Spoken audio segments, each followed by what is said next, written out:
Welcome back to another video. Today I'm going to be showing you how to create a free website with webs.com. Webs.com is an in-browser website building tool that is quite good for, well, to say that it's free. There are limitations and I'll show you those. I'll also be showing you how to create your own website and implement some of the features that it has. So once you've signed up, the link will be in the description. You can go, or you should be able to be greeted by this page, hopefully. This is the themes page, and this really is the starting point for your website, and this will be completely up to you. You can see there are quite a few free themes you can choose. I've selected free on the top left, and it will show us all the free ones first. If you scroll down, you'll see the ones with the gold star are the premium ones that you have to upgrade for. So choose a theme. That's the first thing you need to do. You can see that there are colours for each theme, and again, this is completely up to you. So choose which one you like, and then we can get building and using some of the features that it has. So once you've chosen a theme, I like to add a background image to that theme. So if you click the backgrounds tab at the bottom, then you can upload your own images. One thing I will say, before you actually go to make a website, it's good for you to have some images ready for content on the website itself, and things like the customization with the background and the header. But the background I've used is a large image of the blue palm trees that I've done, which is sort of used as my channel branding across YouTube and this. So choose a large image, a simple one that's not too many colors because it is a background, and you don't want it to interfere with the text or the actual content of the website. A wallpaper theme might be quite nice, but I've chosen a simple blue coloured background. The next thing we'll look at is the pages section, and you can click pages at the top here, and this is basically where you can select the pages that you want for your website. I think you are limited to so many with the free version, but I've got 3, and I think I could probably add a few more as well before I have to actually pay. So create the amount of pages you want, but feel free to actually edit these later on as well. Alright, so we're now on the home page, and we're going to look at creating a header for the website. This will be the same across each page. So what we want to do is we want to think about how we actually want it. We want to click into it first, and the way I've done this one is by using a background image. So you can click change background, then upload an image. Now if you want to make it exact, you can make it 1000 by 145 pixels, but I've uploaded a large image, and it gives me the option to drag it. So if I moved it to the left, I could have a logo or something there as well, but I've put it pretty central, so we'll leave it like that. The advantage to having an image is you can have your own custom text, which is not available if you go for the title. As you can see there, you are limited to the texts, to the fonts that this website supports, and there are a few to choose from, but if you're looking for a specific one, it's unlikely it will be there. So you can do a title like that, and to actually change the text, we'll come on to editing the text later on, but I'm sure you'll be able to get the idea of how it's done. You can also click logo, and you can double click to change that, and you can drag it around and size it as well. So you just want to make sure this header tells the user or the person that's visiting your site what it's about and whose site it is, I suppose, as well. So the next thing I'm going to focus on showing you is the actual layout and how this site behaves, and it's actually quite awkward. It's not the best, well, it's one of the best builders, but one of the things that lets it down is the actual design and the layout and how you can drag and drop things. It's simple to drag and drop, but you can see with all these different spaces, dividers and sections and columns, it gets quite messy and it's very easy to mess up, so be careful. Have a play around with how it actually works. You can see I've got a column here which I can stretch with this, but if I do it too far, it will send it all down there, and it'll get quite frustrating. So be careful, don't overdo columns and things like that, or it won't like it. So get used to that first. So let's have a look at how to add text to this website. You can see we're on the popular section at the bottom on the builder page, and to actually add a title, all you need to do is drag in the title tool. If we drag it into there, it will give us the text. Now we can select all that text. To change it all, we can choose the font. This is just like your traditional Microsoft Word editing, so it's not too bad to get used to. Color is there. You can choose a custom color and drag the arrow to choose that, and then it will add it to your recent colors, so you can do that across the website as well. And you've got all the tools, bold and italics and underlines there as well.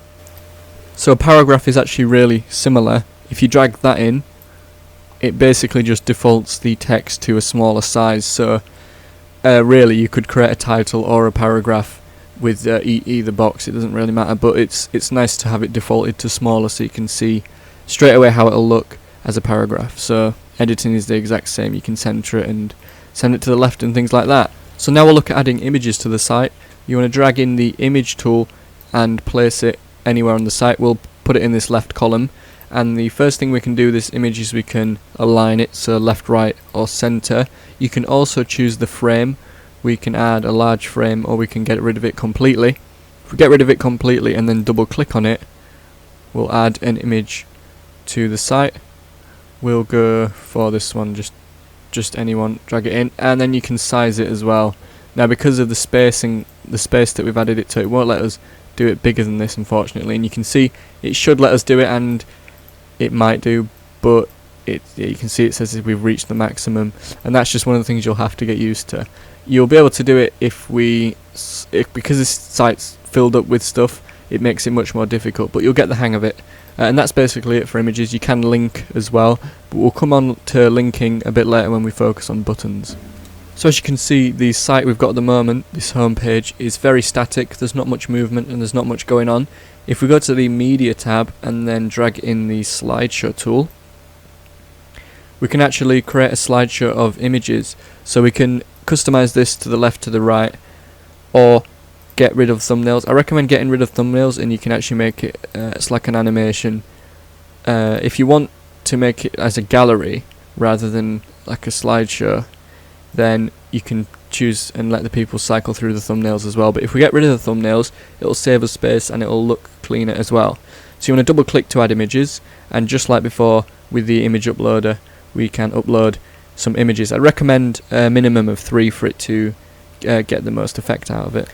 So once you've selected some images for it, we can click Save Changes, and then it will drag them in. What you can do now is actually go to these settings now that you've added your images, and if we put on autoplay, it will autoplay this animation or this slideshow, whatever you want to call it. You can add a background there if you want and change the colour of that. The speed is how long each image will stay on for. 3 seconds is probably about right, but depending on what your image has on it, will affect that. And obviously the transition as well we can choose, but I think a good fade looks quite good. You can see that it's cycling through them every 3 seconds. If we click on it, there we go, it should do it now. You can see it's cycling through them, and if you've got various bits of information you want to have in one space on your website, this is quite effective, and it makes obviously the page much less static like ours is at the moment. And for maximum effect, you'll want the slideshow images to all be the same size. You can see I'm using thumbnails just to demonstrate this. So to add a video to the site, you want to drag in the video tool. This will be found on either the popular or the media section, and then once you've dragged that in, you can double click to change your video. You can actually upload a video if you go to my videos and upload a new video. However, I think you either have to pay for that privilege to upload your own videos, or you'll reach the 500 megabyte limit very quickly. So you're probably going to have to avoid uploading videos to your website. To obviously get around that, you want to do YouTube videos. So if you've actually got a video you want to specifically upload to this site, upload it to YouTube first, maybe have it as unlisted, and then link it that way. Unless you actually want to link a YouTube video, you can do. So we'll choose ours. So all you want to do is search YouTube basically for your video. So we'll find the second episode of this YouTube guide, which is mine. So I'll have to put in my name first, otherwise it's going to struggle. And then if I can type, there we go, got there and I can't even see my keyboard, but there we go. We can add our video to this as well and drag it up to the same size like we did with images. So let's add buttons to the site. Buttons can be used to link between pages and other websites, so it can be quite helpful if you're trying to do that. Buttons are found on the popular page. You can drag them into where you want them. We've got 3 different ones already. If we look at the subscribe one as an example, you can choose the colour with the colour picker there, and you've obviously got custom colours as well. You can choose the size of the text, which will choose the size of the button. You can't actually change the font, which is unfortunate. You've got all your font customization options there as well.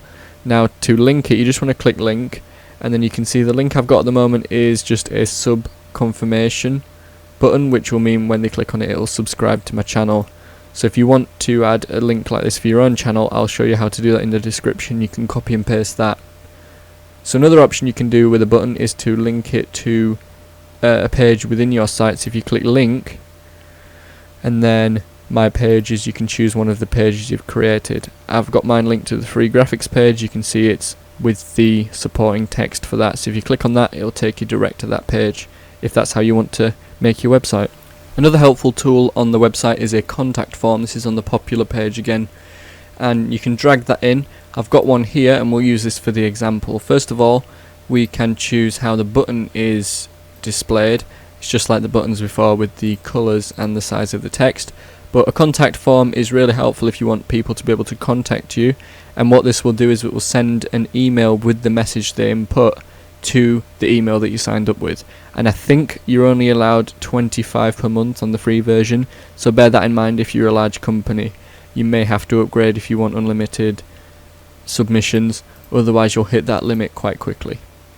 To edit the actual contact form, you can't choose the field names. It'll want you to upgrade, which is unfortunate, so you've got to stick with name, email and message. You can actually customize the confirmation message in the settings tab on the edit contact form section, and this is quite handy because this is what it'll send to the person that has inputted or that has submitted something through this form. So you can customize that to however you would like to speak to your customers, I suppose. Another interesting feature is the combos section, and what this does is it basically gives you templates of how you can actually display information on the site. So you can see here it's basically they've compiled together a load of images and text sections, but it's in a timeline form, so you can customize that if you want. You've got the example there, which is our story, which is quite nice. You've also got things like quotes. If you've got a quote about your business, you can just drag the quote in and you won't have to spend ages customizing the text and paragraph tools to make it something like this. You can also add dividers and spaces to actually make your website a bit more user friendly. You can see I've got a divider there. You just want to drag that in and it will create a divider. You can customize how that looks. You can see at the moment it's the light version, which is why it appears to be invisible. So depending on the color of your background, if you click styles, you've got light and dark options, and then advanced settings, you can choose the margin width and position of it.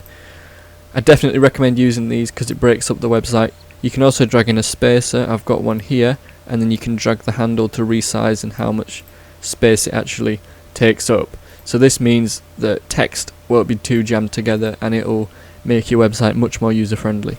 You can also use the columns tools, and this, if you drag it in, this is where things start to go wrong if you're not careful. You can see it's made 2 columns for us there, so it's basically given us the option to separate. And then finally, if you go to the social section, you can add your social media to your website, which is obviously handy if you want it to be linked. You can drag in a Twitter feed by just dragging it in to wherever you'd like, and then you can click and enter your username and it'll put in your own Twitter feed, which is quite nice. You can also do social links, so if you drag that in, you can link your own social media through this. And a share option is also quite handy if people want to share it. So if you drag that in, it will give you all the shares for each individual social media platform. Okay, so that's it. I hope you found this tutorial and sort of information video helpful. I hope it's made this website much easier to use for you and you've got some ideas on how to build your own website. If you've got any questions, feel free to ask them in the comments. Either I or hopefully somebody else will answer them. So if you see a question in the comments that you know the answer to, feel free to answer that for somebody else. So thank you very much for watching. Leave a like if you've found this video helpful, and if you want, feel free to subscribe. See you in another video.